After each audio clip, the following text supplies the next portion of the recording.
In this video, I'll be comparing movie representations for Henry IV and Henry V. Perhaps the most well-known is Shakespeare's plays depicting the lives of these monarchs. The most recent, and what we'll be using for this comparison, is The Hollow Crown, episodes 2, 3, and 4. Our other option is Netflix's movie, The King, which was loosely based on these same Shakespeare plays. As a reminder, I'm not here to tell you which is better because, specifically with these two, it's like comparing apples and oranges. I'm really here to only help you decide which is better suited for you. Starting with the basics. The Hollow Crown's first season came out in 2013. Each episode was its own movie depiction of one of Shakespeare's plays. Episode 2 was Henry IV Part 1, Episode 3 was Henry IV Part 2, and Episode 4 was Henry V. Each movie was about or a little over 2 hours long.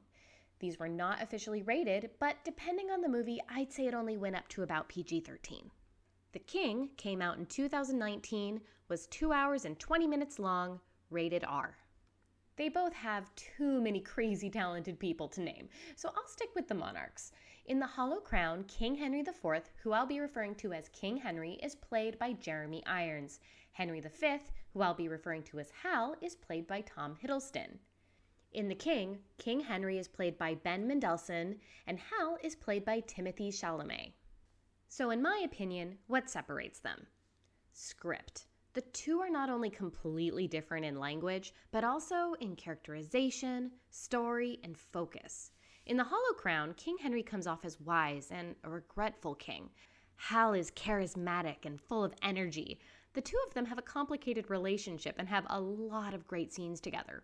Hal goes through a complete character arc through his relationships and learning to be who he needs to be as king. With 6 hours worth of content, The Hollow Crown spends plenty of time on both King Henry and Hal, but also on their allies, friends, and enemies. In The King, with a little over 2 hours to work with, we only follow Hal. King Henry is only in the beginning of the movie, already very sickly, and so there isn't much time to learn his character.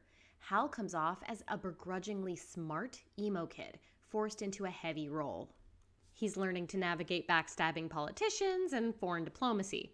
Many of the same supporting characters are present, but we have very little time to get to know them, and they're quite a bit different from their Shakespearean counterparts. Other than characters' names and similar events happening to follow history, I might not even recognize these two are telling the same story. Acting. The Hollow Crown definitely wins this round. Come on, these are all classically trained Shakespearean actors. You'll notice that a lot of them have also been in many of the other shows we've already watched, such as David Dawson, who played Ned Poins. He also played King Alfred in The Last Kingdom. There were many great performances in The King, but only a few stuck out to me compared to The Hollow Crown. Production design and costuming. It's hard to call a winner since they were both filmed beautifully in gorgeous locations around the UK.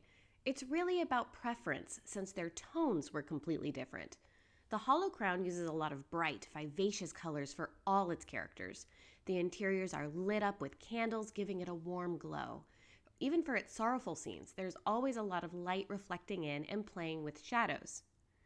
The King is purposely very limited with its colors. It's as if there is a monochrome overlay giving it a dark and gritty feel. Even just looking at the two covers, you can see one stays away from darker colors and leans towards browns. The other sucks as much color out as possible. Sex and nudity. In The Hollow Crown, there is a partially shown butt cheek. Other than that, only above the waist, fully clothed sexual encounters, nothing graphic. In The King, even less sexual encounters and no nudity at all. Violence and gore. There are battles in The Hollow Crown, but they don't last long, and there's very little gore. Instead, more time is spent on the pre-battle, soldiers readying themselves emotionally for what is to come. In The King, it's very different. You almost feel like this whole film is a lead-up to battle. More time is spent on strategy, and then we get a very muddy, intense, and violent conclusion. Final opinion. They are different enough that you could watch both. If you don't have a taste for Shakespeare, I would still recommend watching Henry IV Part 1 and 2, then maybe switching over to The King. I hope that this helped you make that decision. Happy watching!